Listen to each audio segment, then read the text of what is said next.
It's Blendini, it's Blendini. I'm coming at y'all with this mid-high fade tutorial on this thick, coarse, curly hair. So first thing I do is I take out my detachable balding clippers with the 000, and I go ahead and set in a bald line, taking off the C cup, and then I come perfect it towards the back. Make sure that this line is like rather straight, right? Then go ahead and on the other side, same thing, take off the C cup and just follow that line straight back, as straight as you can make it. What I like to do is take one side all the way to the back, take the other side all the way to the back, and then just even them out, you know what I'm saying? But yeah, next step is to grab your clipper, lever open. I like the wall magic clip. The gold wall magic clip, that John do wonders. Then you go with the 1.5. Make about the same length guideline that you made previously with the lever open. And then I'm opening it a little bit and I'm going higher into the blend. Now with this blend, it's okay to stretch it because the top is low. You know what I'm saying? I believe I did a 1.5 on top. So since the top is low, the blend looks better stretched, right? So I skip the one guard and I go with the half guard, sorry. And I go ahead, start open, then I close it as I go lower, comb it out, and y'all seeing that this side is starting to come together, starting to look real nice, you know what I'm saying? So I go ahead and close the lever and open it as I go higher and lower within my section. Now this part right here, like this is already kind of like detail work, but go ahead and close your lever with no guard, right? Take out that bald line, and then you open it slightly as you go higher. So y'all will see of like more and more throughout the video what I mean by that. But here I'm setting in my 1.5 guideline in the back, and then I make it with the lever open as I go higher. Start, close, and then your lever open as you go higher with the 1.5 guard. I feel like that's the best way because the lever open and the lever close on the 1.5 guard look rather similar. So it's better you set in your perimeter baseline with your 1.5 guard closed, and then it's easier to blend with the half guard because instead of fading into a 1.5 guard open, you're just fading into 1.5 guard closed, and you know exactly where you made it with. So that's why I do that guideline with the 1.5 guard closed, right? So then same thing, come back with the half guard, taking up good about like right up until what I did with the 1.5 guard closed, like I said earlier. And so closing the lever as you go lower, and eventually the lever is just going to get all the way closed, and we're going to take that line out.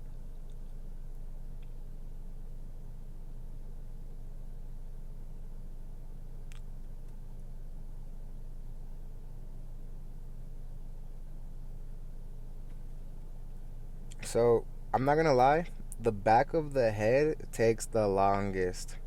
Like the hair is just a lot more dense, it's a lot thicker. So you're gonna have to really go through each step in your playbook when you cut the back. What I mean by each step in your playbook is like every single measurement with like every single guard, you really might have to run through that in the back just because it's not like the front, it's not like the sides. The hair grows differently, it grows more thick. So you're gonna have to act accordingly, you know what I'm saying? But yeah, right now I'm just polishing with the 1.5 guard, and boom, threw my half guard right back on, polish some more. Honestly, I do want to bridge this gap between like the lever open and the 1.5 guard. I believe I did it pretty well there, but let's continue to this next side. So pretty much what I'm doing is, instead of going right now with the lever open and continuing the other side, I wanted to match the back first so that when I create this other side, it's not too much of a disconnect and like a whole new fade, if that makes sense. It just made the blend come out easier. So boom, 1.5 guard close. You see I make it the same length as I did with the lever open. Then I open it slightly, go up a little bit higher, and then I go all the way open. And I make sure that I'm stretching this part of the blend because I want to fade it seamlessly into the top. So You see here, I'm twisting my clipper in different motions. I'm cutting against the grain. So any way I can get against the grain, I gotta get against the grain. You see right here with the half guard as well. Cutting that joint against the grain, that's how you gotta do it. Because look, you see the side of his head, like by his temple, it grows straight forward instead of growing down. So I gotta cut it exactly how I'm cutting it right now, like with my clipper slanted sideways. Which is, I'm not gonna lie, a little bit uncomfortable, but once you get the hang of it, I mean, it's just like nothing, you know what I'm saying? It's like riding a bike, you feel me?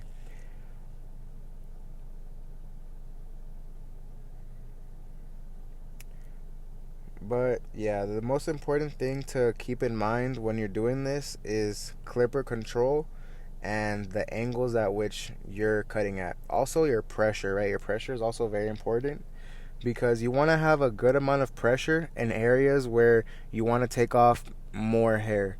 In areas where like you're kind of feathering and you don't want to take off too much hair, then you apply light amount of pressure because you don't want to patch anybody. But this blend right here is almost done. I would say I just need to work this bald line a little bit more. So watch this zoom in work. So this is that detail work. This is what separates the good from the great. So what you see here is I'm targeting dark spots individually and I'm attacking them and I'm not scared to go into them. So boom, boom, boom with your corner. You want to make sure you're doing this with your corner. Like when you're actually going pretty high, you can go as high as like the very tippy top with your lever open with no guard, just as long as you're using your corner and you got light pressure. It all, like how much pressure you need just depends on where you're at in your fade. The more you cut, the more you experience, the more that will make sense to you.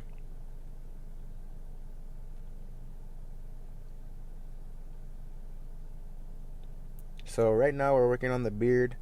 Go ahead and take about that big of a guideline. I go ahead and actually throw on my half guard and I blend it seamlessly into the rest of it without having to use a bigger guard just because of the angle at which I'm cutting at. I don't know if you guys peeped that, but I had the clipper blade flat coming out from his like cheekbone instead of having it like lay flat on his cheekbone. I had it like at a 90-degree angle, so it's cutting like the least amount of hair possible while still touching him. That is some secret sauce right there that if you've been in the game for a minute, you know exactly what I just did. But if that's the first time you've seen this happen, well then, hey man, say man, you just learned some new game, man.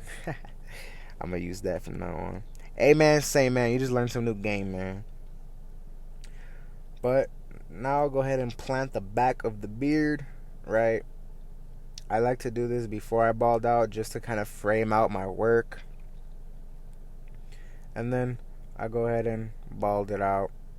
Get the ears. You want to go the extra mile for your client. Of course, you always want to go the extra mile for your client because you want them to go the extra mile for you. If you ever have to move or raise prices, you want them to stay loyal to you. And if they don't, I mean, that's fine, but you have a set clientele that is used to you providing value that they've probably never received before. So when you do decide to raise your price, like obviously some people are just, lured by the money, like the money controls them. But for the people that they feel like they value you over the amount of money that you're deciding to charge, they're going to keep coming back, man. And it's so crazy to actually see like clients that used to charge like, let's say 35 and now you're charging them like 75, 100, and they're paying it, and they're paying it with a smile, and they're grateful to keep coming back to you, which just makes you really feel like you're doing the right thing, because there's going to be everybody else in your life is going to be like, oh, you're charging too much, you don't know what you're talking about, that's too much, like you're going to lose all your customers. And I'm not gonna lie, bro, you're gonna lose some customers, bro. You're gonna lose some customers. It's just part of growing. Like, not your $35 client is not gonna be your $75 client, and your $75 client will probably not be your $200 client. But you have to put yourself out there and believe in yourself to be able to say with a straight face and with your chest poking out that yes, you charge $100 and $200 for a haircut, and this is how you do it because you provide value, you solve problems. So what problem am I solving here for my brother right here? He just looks way too musty. He's trying to get cleaned up, and he also has A very, very, very particular hairline that, would give any common barber trouble. As well as his beard, they be taking his beard way too skinny sometimes, either too skinny, too low. You know what I'm saying? He comes to me because I get him that perfect sculpted beard that he likes to have. And I also go the extra mile. Like, he's never told me that he appreciates me getting his ear hair, but I'm sure he does, because who wouldn't? You know what I'm saying? Like, these are the little things that nobody really teaches you that you got to do and implement to move your business along and become much more just professional and upscale, luxurious. You know what I'm saying? So, right there, I'm pointing out a cool little line, and I'll show y'all how to remove it. So instead of going up and down with your trimmer, you can go top to bottom, which is like down, like just pretty much going down with your trimmer, right? Going down into the fade. And what this does is this really like feathers up and polishes up the blend so that you don't leave harsh lines in your fade, especially on the bald line, because that's a really easy one to just butcher. And you have to look at it from different angles, different lightings, to really make sure that you didn't leave a bald line. So this is just another secret tactic on how to get these bald lines out. Going down with the trimmer instead of always going up. You can go down and then go up, kind of how you see me doing here, just kind of targeting, going sideways, all kinds of things.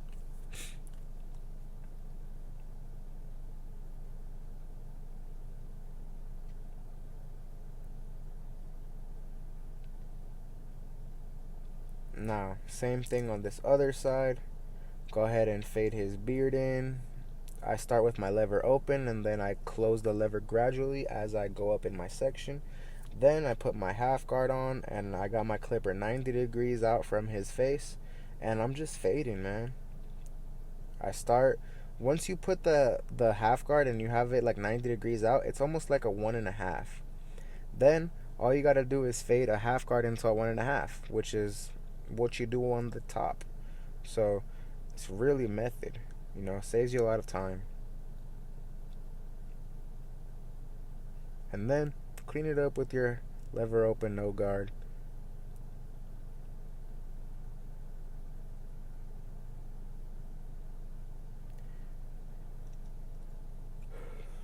What you guys see me doing here, a little bit of freehand work just to get that blend super nice and polished.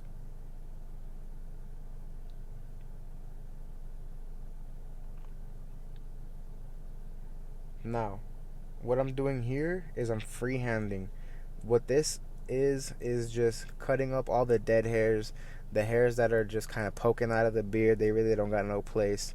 This is getting rid of all those hairs so that the final product just looks absolutely put together. The silhouette is just in great shape, and there's nothing coming out that shouldn't be coming out.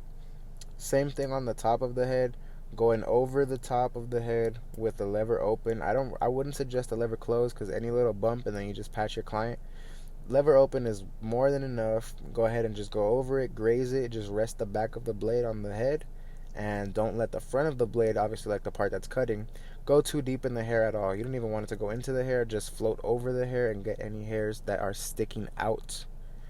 But this part right here is pretty important as well. This is tapering the front hairline. So what I'm doing here is I'm taking it down, and I'm artificially like making this the same, the middle, as the corners. And by artificially, I mean like just myself free-handedly making it the same length as the corners.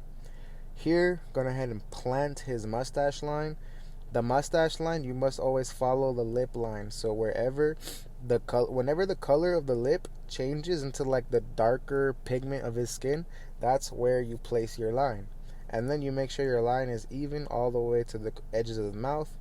Now, the bottom neckline, I like to start either, I ask the client, do you like your neckline exactly where it is and just allow me to follow it, or would you like to create a new neckline?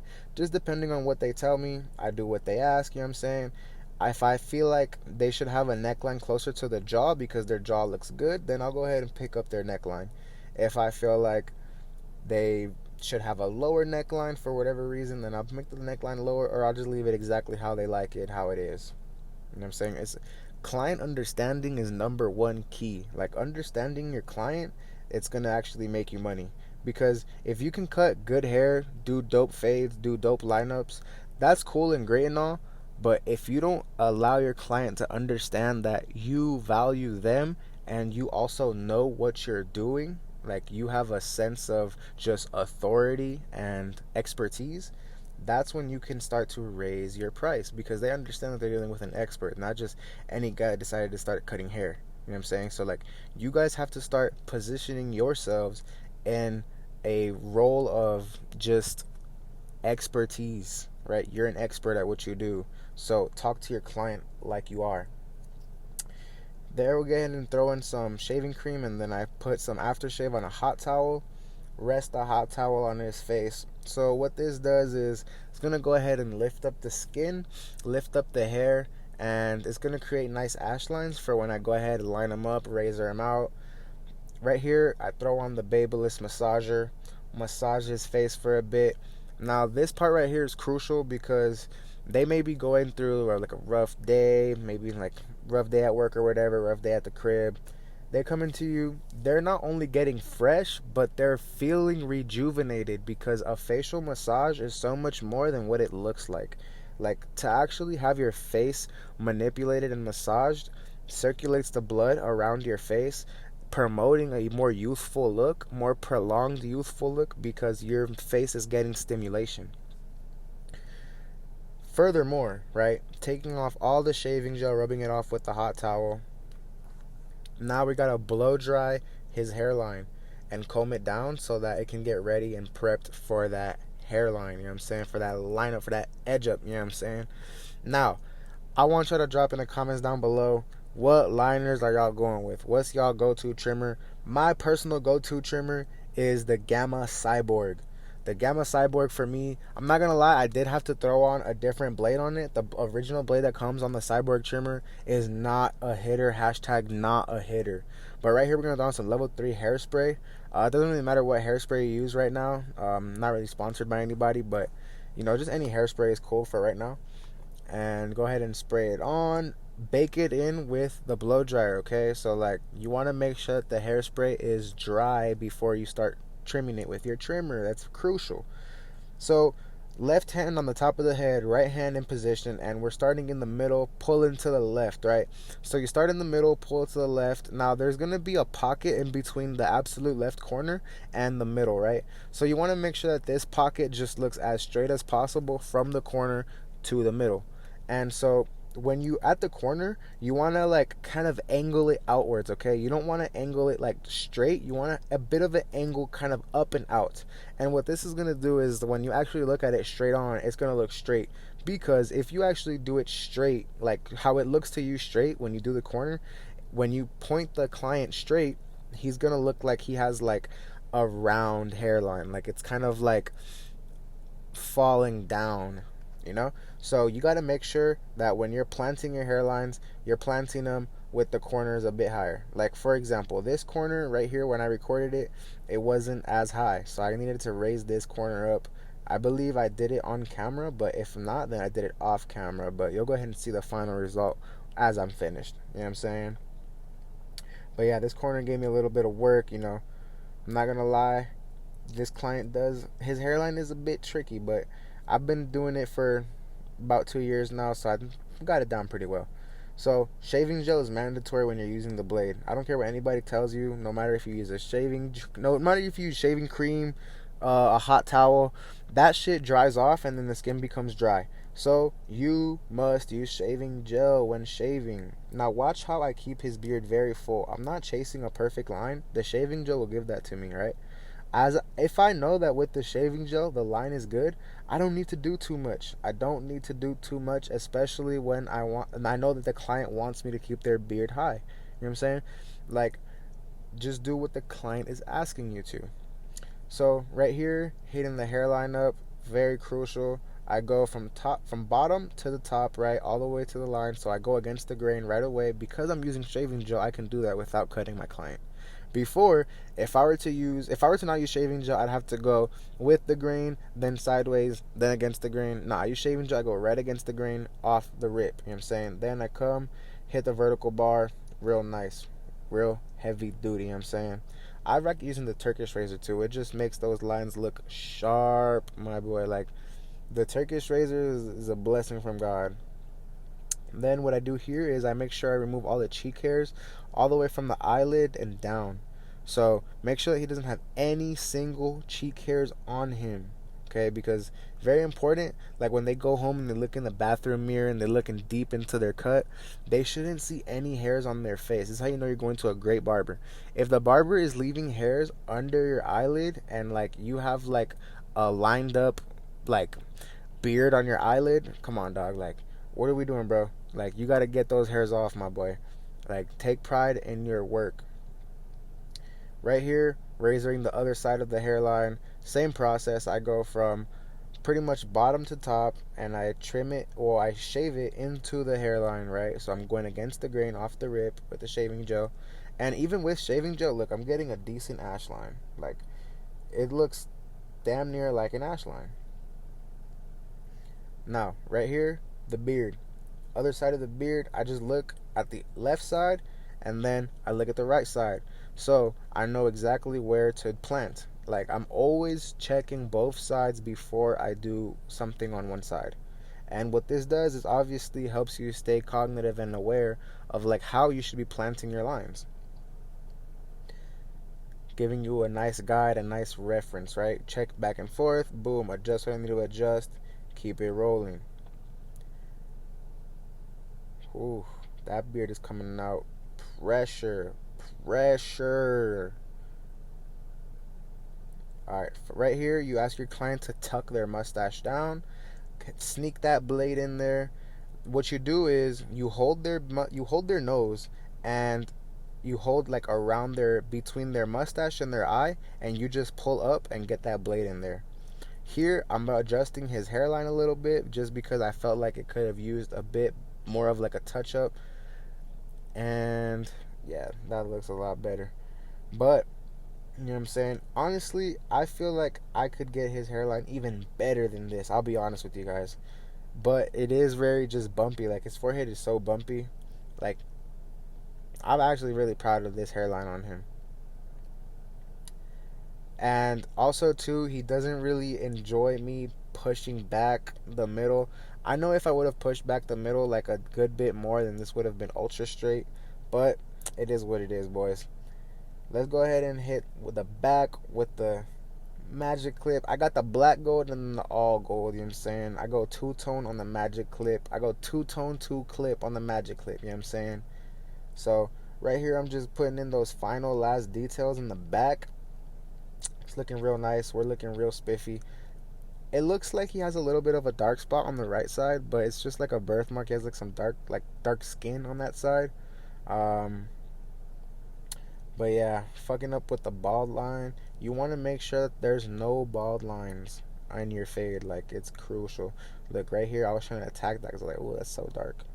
I was like, oh, that's too dark. But then I was like, oh no, that's just his skin. There's not much I can really do, twin. I am not gonna lie. But yeah, guys, y'all go ahead and comment down below what y'all thought about this video, man. Comment down below if you learned something. You know what I'm saying? Just run up these comments. Help this YouTube channel grow, guys. You know what I'm saying? I'm giving out free game. I'm giving out all the game that I know. Like, I've been cutting hair for 7 years, and I'm giving out this sauce for this YouTube channel. So y'all run up the numbers, share it to your homies that are wanting to become barbers, or even if you have homies that are barbers and you feel like they could just use some tips that they heard in this video or saw, go ahead and send this video, man. Help a nigga out. You know what I'm saying? But yeah, this is the final result right here. Boom. That's that mid-high fade on that coarse hair. That shit looking splendid. You know what I'm saying? Oh, he's still finding detail. He's still going. That boy talking about the cut ain't never done.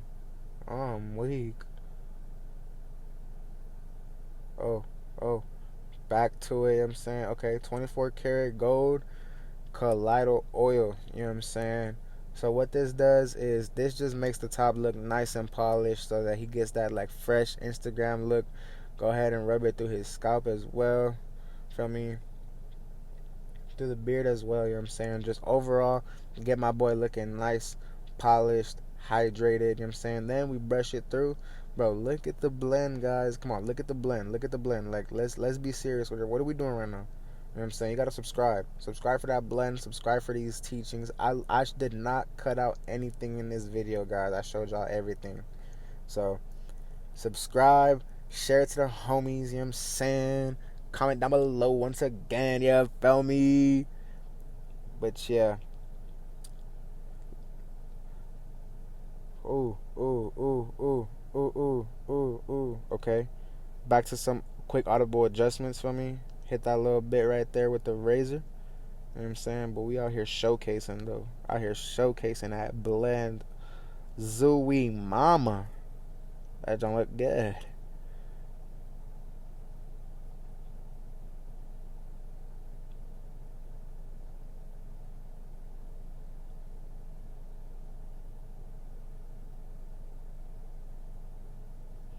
Yeah, that hairline looking spiffy. Hoo-wee. Hoo-wee. Hoo-wee. You know what I'm saying? That shit got me hitting high notes. Y'all subscribe, tune in, love y'all.